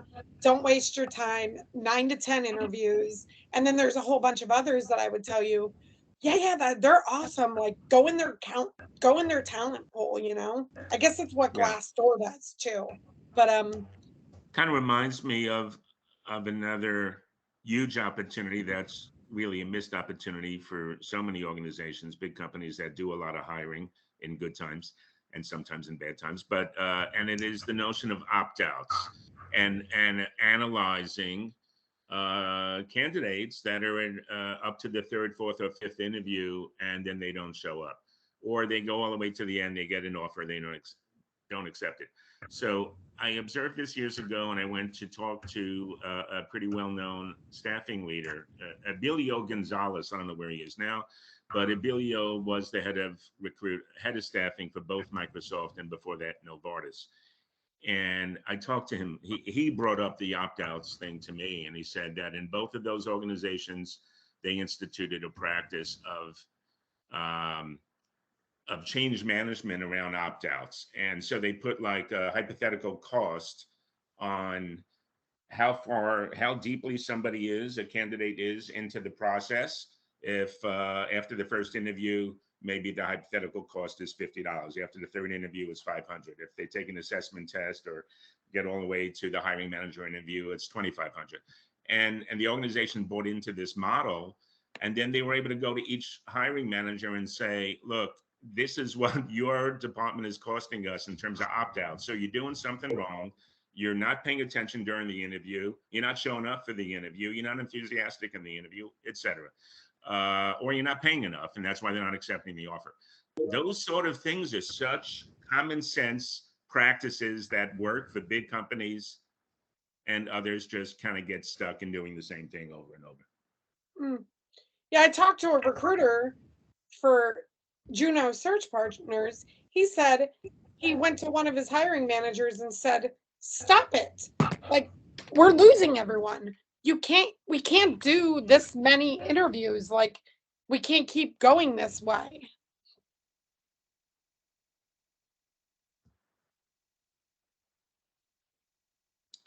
Are we very off topic, 360 friends? Yeah, right. Probably. It's a rhetorical question. Well, you already have a couple podcasts and blog articles that have come out of this. Okay, I'll work on it. I just realized I'll be I working was on it. on mute. No, this is all great. We have table topics there for just to kind of prime the pump, but we really want this to be sort of a free-flowing conversation. One area though that I would like just to kind of shift a little bit here, maybe a lot, just to get into the payroll piece of the equation. I think that's a pretty interesting area, and I know that there was I think it was you, Danny. You had a question that you shared with us. Maybe is Danny still with us? Are you still here? Yes. Okay. Okay, sorry. I was looking at a different screen. Microsoft Teams is a little bit odd. I can't look at you guys and my shared screen at the same time. But in any event, Danny, you had a question around. Let me see if I can enunciate it here. Do we expect employers to try to keep up with inflation next year with wages? How does the trend of wage transparency laws play out? Do more employers post wages for all postings? So in saying this was maybe a departure from the line of discussion so far, I guess that's maybe an understatement, but this is an interesting one. Danny, do you want to maybe elaborate a little bit?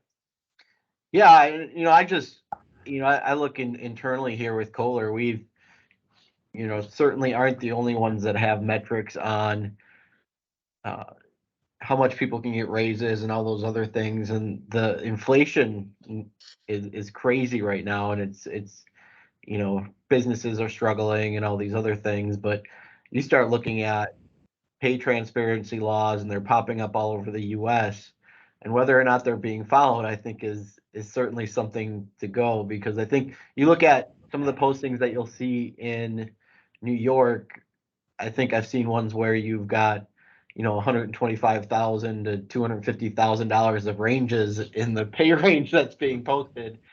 It's going to be interesting to see how that really changes the market. And with employees, I think having more gumption to come out and ask for a raise and can you reprice my position? And it certainly has been in the last 12, 18 months, a really employee favorable market. Is that going to continue? And our company is going to be able to budget with the inflation when you look at increases coming into 2023?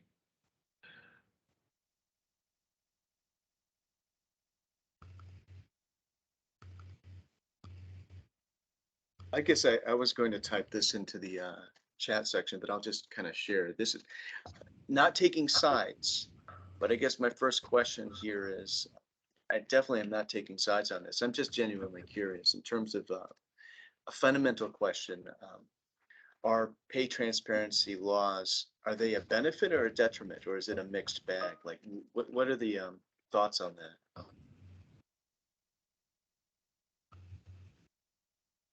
I think it's here, and it's here already, and you can't ignore it. David Turtsky from HR Data Labs did a podcast. I'll find the link on this, and it's already here. He was talking about years ago when, you would talk about your, I probably was a kid then, but you would talk about your payroll in the workplace and you would get threatened to be fired. Um, and nowadays, I know what everyone's making around me because of market rate, and everyone already knows. It's not that we don't know. That's the thing. Like I've talked to people in an organization and they're like, "Oh, did you get a raise?" And I'm like, "No, did you?" And they're like, "Oh yeah, I got a raise." And then I go to Yeah. my manager and they're like, "We're not giving raises this year." And you're like, "Yeah, no, no, no, no, no, no. We talked. Yeah, I mean, We know that's that." a cultural thing, but and I don't want to be a killjoy, but Yeah. Thomas Otter, who we know with Acadian Ventures, real smart guy, and one of their portfolio companies focuses is an emerging company that focuses on pay transparency. And I commented last week that it's really only one small step for humankind, the new regulations regarding pay transparency. Why? Because it only covers base salary for the most part. So again, half my career was in investment banks and HR, where, as we know, the higher paid, the top 20% of the house, they get more in variable comp than base salary, much more, 3 or 4 times what they get in salary. And I'm sure it's true in tech. And then when you start looking at non-cash and equity forms of total comp. So it's only base salary that's part of that's in the scope of pay transparency regulations now. Hopefully, we're going to go a bit further. Just wanted to throw that out. Yeah, I'll be the contrarian here. I think it's the fastest way to dissatisfaction in the workplace. I think when you start seeing what other people are making, then it becomes a comparison, right? It's if I, you've all seen the little experiment of, 2 kids sitting there, you give each one of them a cookie and they're happy. It was something they didn't have. They were given a cookie and they're both good. Then you come back, you give each of them a cookie again, they're both happy. Then you come back and you just give one of them a cookie and the other one loses their mind Sure. because they didn't get the cookie too, right? But I And may it's be wrong, but I think we're talking about two different things. So I don't think we're talking about everybody just blurts out what they're making. I know you're not suggesting that, Jim, but I yeah, think we're talking about publishing ranges. And a range could have, 10, 15, 20%, as you know, in that range. So yeah. publishing ranges relative to market ranges, I think that's what the intention of the new regs. Well, So we're Yeah. seeing in healthcare, if you don't post the range in your job posting, you get 30% less applies. Yeah. So that's why I said it's here already. Whether, like, I understand, I totally am with you, Jim. Like, if I didn't know someone was, it's like all of a sudden that was a nice shirt, but now all of a sudden I saw this other one. It's like, oh, that was nicer. Like, so I understand what you're kind of saying, but at the same time, we're kind of here in this climate and it's here, and like it's being like our employers, that these hospitals that are my clients, they're not finding people if they don't put the salaries. Right. So, but I think for something like the hospital or the nursing, okay. But what about technology companies? So I'm a alliances director at a startup with 50 employees.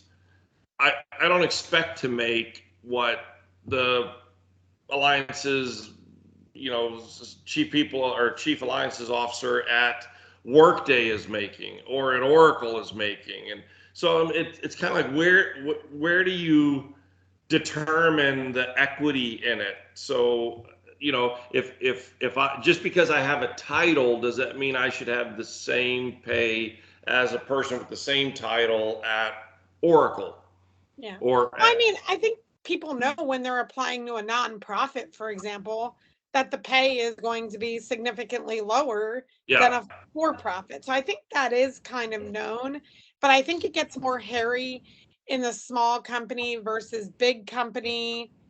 Um, So, or a title from one company to the next, like a product manager at one company, is that the same as a product manager at another company, or an SME1 at one company, the same as an SME1 at another company?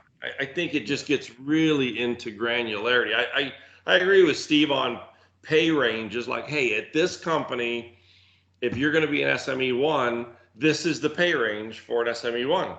You can either come in at the top or the middle or the bottom, or, you know, based off of your skill set, your criteria, your experience, and all like that.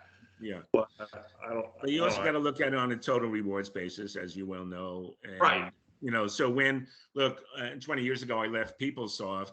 That was probably my high point in terms of salary. And I went to an emerging player, an ATS player. They couldn't come close on salary, but they said, we're giving you all these stock options. And so you have to look at it from that standpoint. That's how emerging or startups are able to recruit talent from the big established players. They give you a boatload of stock. And if you are not risk averse, then you take those offers. So, you know, I think we need to just look at it on a total rewards basis. But and like I said before, the other components of total rewards outside base salary are not even part of the transparency piece. Right. Total rewards is important. It's even important in the industry I'm currently in. Total rewards, I agree, is very important. I'll throw out What is sort of the rationale behind pay transparency? You know, there's questions around pay equity. Is there any rationale behind it in terms of motivating employees? Because I'm curious what other types of, you know, is there any way to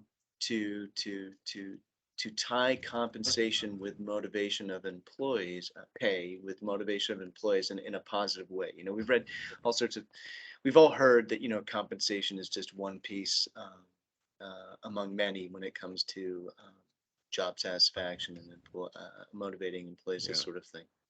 I'll throw out the idea that trust is a huge factor in this whole conversation. That, you know, institutional trust in government and in religion and all that is diminishing. We need to have employees trust their employers, and being open and honest and transparent about pay ranges and what we pay people and sort of the categories of how we pay adds to the trust and hopefully reduces the lack of trust, shall we say, that some employees are starting to feel about anything and everything in their whole life.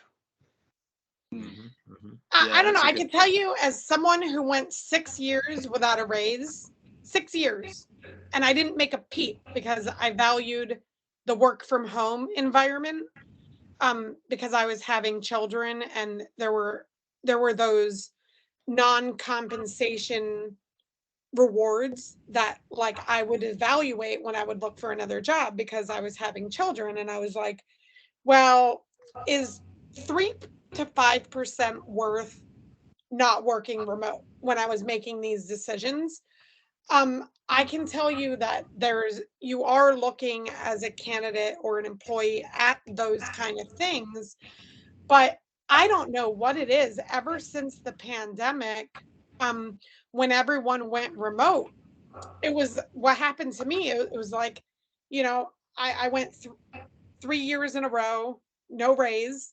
And then I'm looking around me and everybody went remote. And I'm like, oh, well, geez, I'll just go somewhere else now because we're not giving raises. Like, and everyone's remote now. So the whole political climate of remote versus not remote, it's changed things so that you have more flexibility. So you have more options of jobs you could have gone to that you wouldn't otherwise have went to. Does that make sense? So, because that's what happened to me. I mean, I didn't say a peep for 6 years, and I was perfectly content not getting a raise. So that's a great point. It's a great point. Was that across the board though? I mean, were they not getting raises at all? Or yeah, there was a lot of the time across the board. A lot of the time, yes. Because you would talk to your other fellow employees, but you know what they were good at? Back then, they were good at not laying off. They would shuffle people so you would always have your job. And that was awesome, because no matter what project you were on, you were reshifted to something else. So there was a bit of comfort in that. So I would always evaluate and I'd be like, do I want to get like 5,000 more dollars and then leave and not have flexibility? And then, but now everything's volatile. Now they're laying off. Now everyone's laying off and there's no longer safety. And it's like, well, they no longer have that competitive edge that was their competitive edge.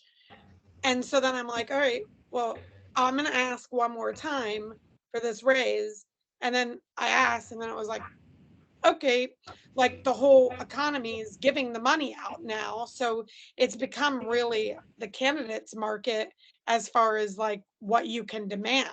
So then here is pay transparency, if you will. And I say this as someone who really did not stay for money. So that's why I give my input. But I had a head of HR that I reported 2 years ago that used to have the expression whenever there was a reduction in force or just one person's job was eliminated, that was a senior person. His expression was just wrap them in warm blankets. And wrap them in warm blankets kind of meant, be generous with severance.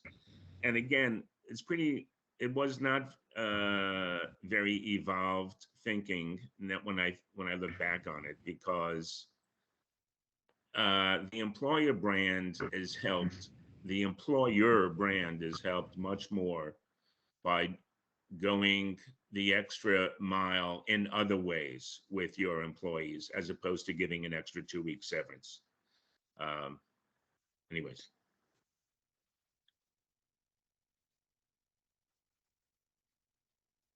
About just one other angle on this, to play devil's advocate, maybe a little bit.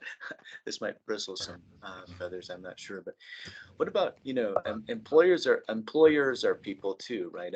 When we talking about pay transparency and these sorts of things, are we unnecessarily kneecapping employers in terms of their ability to negotiate? Or, obviously there was, the pendulum was swung a little bit too much in their favor, in the bad old days before Glassdoor and these sorts of things. Or I think it's the other one's name is salary.com, I think. But is there maybe are they losing their ability to be competitive with pay a little bit around pay transparency? I know this, I may sound like some weirdo from the Mad Men years or something by asking this question, but I figured I'd just throw it out there.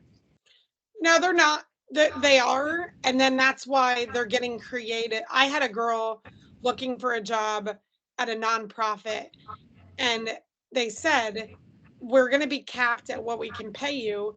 But they're getting very good at stating up front what the other total rewards are. Like, for example, flexibility. Like, so for me, or for the one with the is it Danny who has children? For me, being able to go to a Halloween party at my kid's school is super important. Like, that's super important for me in the middle of the day. And like, if I can't do that, then like, yeah. So for me, they're saying in the interview process, well, if you we're flexible. If you have something come up in the middle of the day, whatever it is, we're flexible.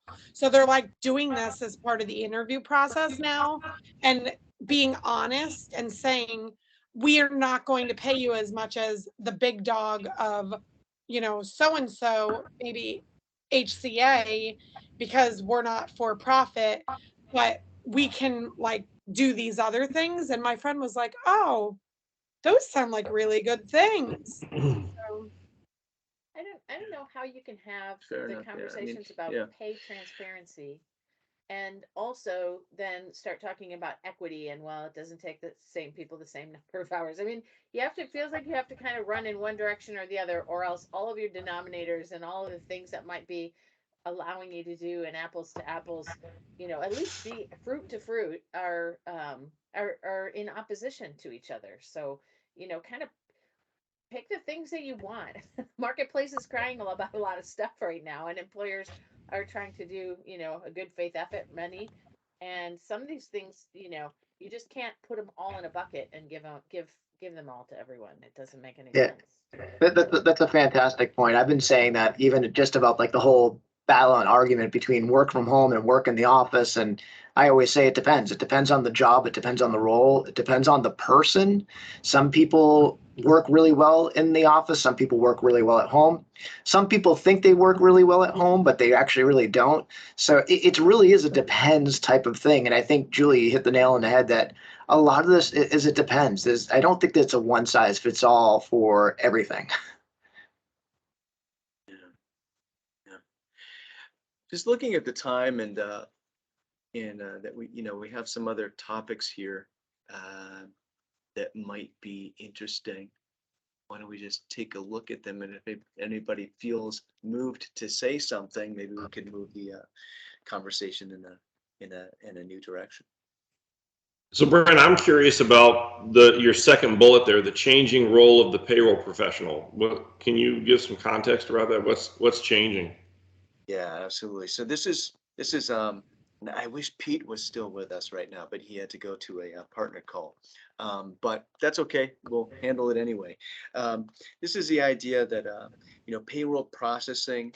It's obviously it's definitely a heavy lift for most organizations, but you have technology out there that's much better at it than some other technologies, right? And the state of the art of payroll processing, which not everybody has. A lot of people, most people don't have, but the state of the art is definitely moving in the direction of what I've heard to be called autonomous pay. Which and I'm one of these. Sometimes I'm slow. I was seeing the term autonomous pay a few times. I said, "What does that mean?" Then one day, all of a sudden, I realized, oh, they mean like those little Google pod cars, like autonomous cars, autonomous pay. Like you won't have to really have a person,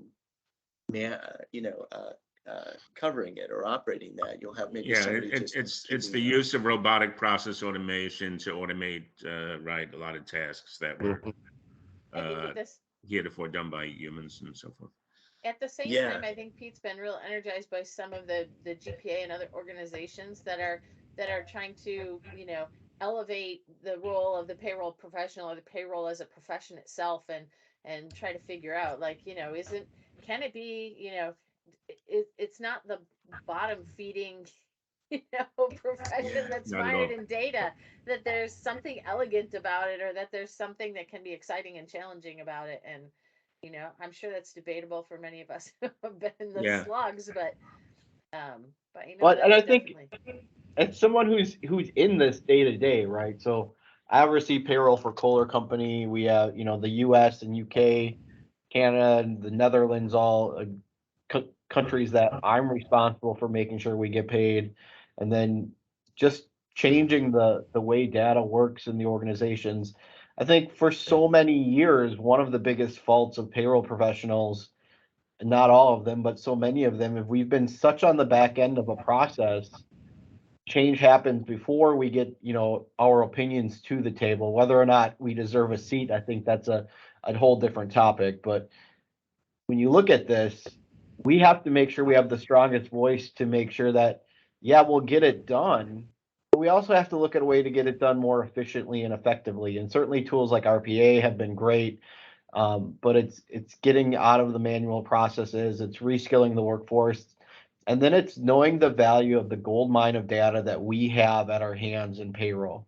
And I think there are great things with, you get the new tools and the new vendors where everybody, and you can get your data in one spot. But I can tell you at Kohler Company, if somebody came to ask me right now, how much is our global payroll cost? How many people do we have in it? How much should we pay when we pay? These are things we don't know at Kohler because there's been no formal global leader in this, and it's been such a siloed industry and practice. And this isn't something new. This is what's going on in huge companies all over the world. And I'm hopeful that we are starting to get it right and starting to build the strategy, and we're getting there. But you need the right voice in payroll to make those things happen. There's people on my team, and I had mentioned it before, with great tenure, and they have great ideas, but they're not the ones who are going to take those ideas outside of the payroll department. And you need a champion of the voice of the team to get the ideas in front of the HR team, in front of the ops teams, in front of the CFOs to drive the innovation in the arena. Payroll's often just a spot people fall into, and they like the customer service side and they like helping solve people's problems. But they have a strong voice too, and it's just making sure that you enable them to have it. Let me say this on Pete's behalf, because he and I have talked about this a lot. If you think about some of the hottest themes in human capital management, payroll totally intersects with those themes, and arguably is more involved in those themes than any other part of HR. So if you think about employee experience, Danny was just talking about it, service delivery, HR service delivery. What's top of mind for most employees when they want to get serviced? It's why didn't I get my hours included in this paycheck? Why, I got hired midweek. Why do I have to wait 6 weeks for a check, whatever? So the employee experience is a big part of it, getting answers very quickly, sometimes without being dependent on a payroll person, but a bot. And then you have what Danny mentioned about data insights. Arguably, the data in payroll is perceived as more accurate than any other people data in the organization. And if that's the foundation and you've convinced the enterprise that the data is reliable, then you can continue to invest in people data insights based on this foundation of payroll data. So that's another way to look at it.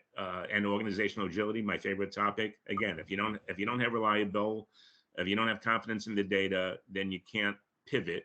You don't know what you're spending on overtime. You don't know about the different components of total comp in a very reliable way.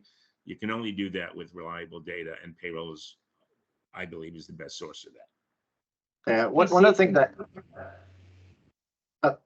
sorry, I was going to say, one of the things I really love about what's happened in payroll is how much it's changed very recently. If you think about it, wasn't that long where, kind of Paychex and ADP, especially here in the States, they ruled the world in terms of issuing actual checks, or people got actual pay stubs. But then it started to slowly transform to self-service, where people can get everything online and do everything themselves. Then you started seeing things like earned wage access, and now EOR has really started to explode over the past few months. That's something we haven't really heard of until a couple months ago.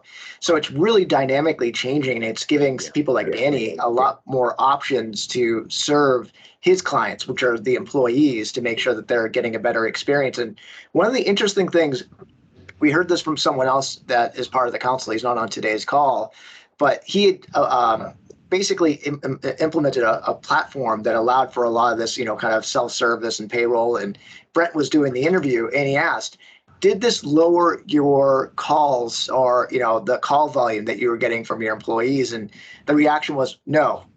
But what we found is that people are actually not calling because there's issues. They're calling because they're more invested into their own success and trying to understand how they, what can they change from their benefits to make things better? How can they change allocations for 401ks, or what are the options? He goes, the experiences with those employees was much more significant in terms of helping them versus, I got a payroll issue, please fix this right away. You know what's really interesting about that, and it kind of feeds into what you were saying, Steve, how payroll really intersects with all of the themes that we're seeing in HCM right now. Payroll is, we talk about concrete and abstract HCM here at 3Sixty Insights, and there's probably nothing more concrete than the payroll, right? Because it's an actual number that goes in the GL at the end of every pay period. But there's a lot of potential for abstract HCM, or what Jen calls empathy, which I think is a great sort of corollary to the abstract. And you can be very empathetic in your discussions with your employees about payroll. You can elevate that discussion to be much more strategic in terms of the employee experience. If you have the basics, like the efficiencies of payroll down pat, if you have a good technology in place, and it's not going to be perfect, but you can definitely be much better than a no tech or God forbid, low tech or just old tech scenario.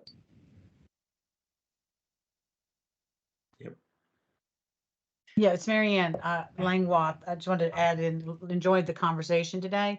I work with Pete at Alight Solutions in the global payroll area, and I agree 100% from what we were talking about in the beginning of the conversation about leadership, what Danny was talking about, the right person. Payroll can and should be more strategic. If you choose to be administrative, you can wear yourself out just getting across the line with payroll. But the person who starts with the idea, the leader that starts with the idea that I want to analyze and be strategic about payroll, is going to get a better result. So I definitely, I think that was a really good point in how we sort of tied this whole conversation together from leadership. It's all about elevating the conversation. The one thing I see, Brett, that I thought is so interesting is this concept employee experience, because a lot of people have been talking recently about, is it one of those overused words, like Adriana said, these buzzwords, we've used it. And so it's more than just what the employee is experiencing, it's what they're doing with it. And I think this is where we're going now in this next wave of whether it's remote work or, in the office. What are we doing? How are we accountable for work? How are we driving results? It's kind of that balance. So I love that. I'd love to hear what people think about that term, but I think we do need to pen something new there. I'm so glad you brought that up. And just looking at the time, I think we sort of unofficially planning to maybe conclude at the bottom of the hour, which will be about 17 minutes from now. And maybe this is a good topic to sort of ride it out on. Is what are some other ways to think about the employee experience, or some other terms there? Because it's definitely better than I think than just saying talent management all the time. Employee experience, but it just, maybe there's the next phase. It can move from that to something else. And frankly, I've thought about this a lot. Jen and I have talked about it a lot, and we're slightly stumped. I wouldn't say we're fully stumped, but we're slightly stumped. Yeah, so we're really interested in what the thoughts might be here.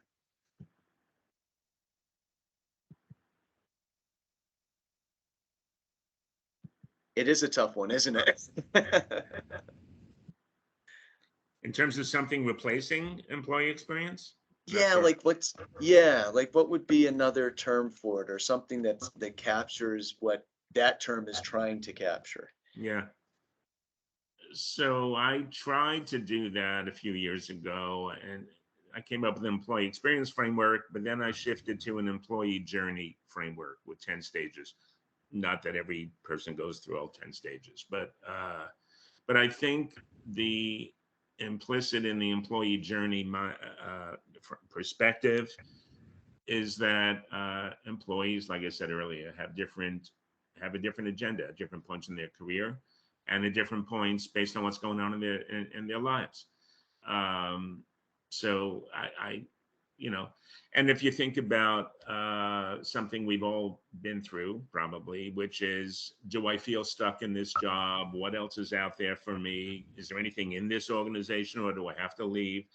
That doesn't come through in the employee experience that much, where the employee experience seems to be more kind of concrete around what are the themes and the components of that.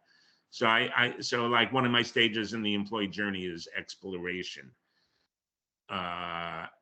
which kind of ties in with what I was saying before. To the extent that an employer allows you to explore within your organization, I think that's a good thing. And so I just think it's a more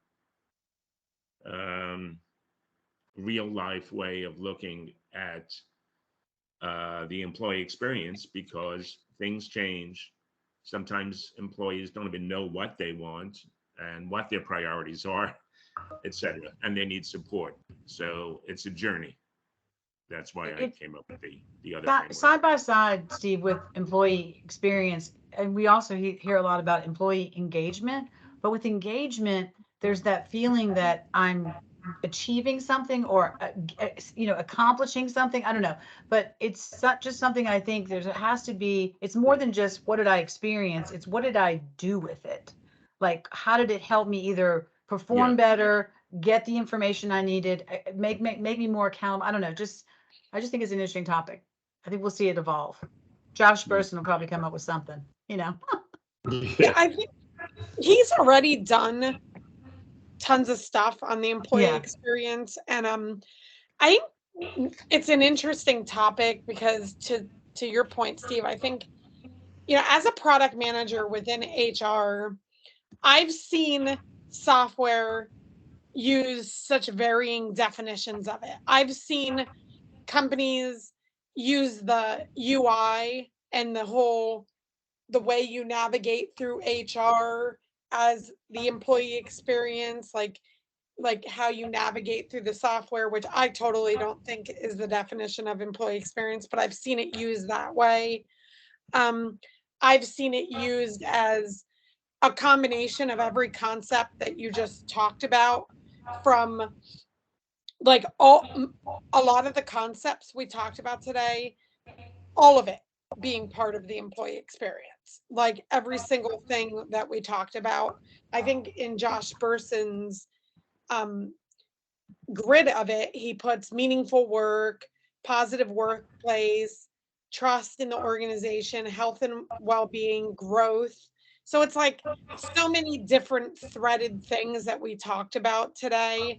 So I think it's really to be determined, like what it really is entails, and really, why do we care about the buzzword? Because what problem are we trying to solve by figuring out what employee experience is? Yeah, I worked with Josh in 2010 for that 1 year, and he kind of got me into the framework business. So that's why you see that what I just put in the text. Oh, okay. I came up with that 3-4 years ago. Goldberg's 5-pillar EX. I'd love to see your resume. You should. I'd love to see it too. I don't have one. Oh man, because you have a lot of really amazing, Thank you. like, experiences that you've shared today that are like. It's this year is my 15 minutes of fame after 40 years in HR. Job satisfaction is not ever having to have a resume, right? All right. Well, I'm pretty impressed by your experience. Thank you. I don't know. It. Thank you.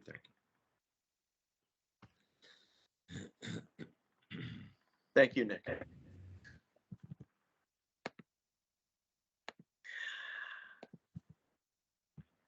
Fantastic. Really great.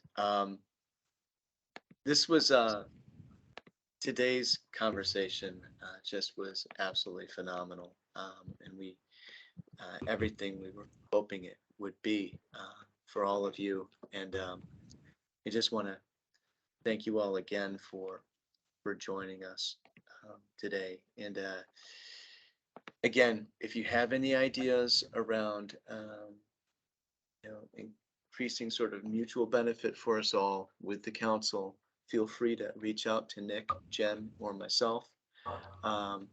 If you have any ideas around what a member chair role might look like, and if you might be interested, let us know.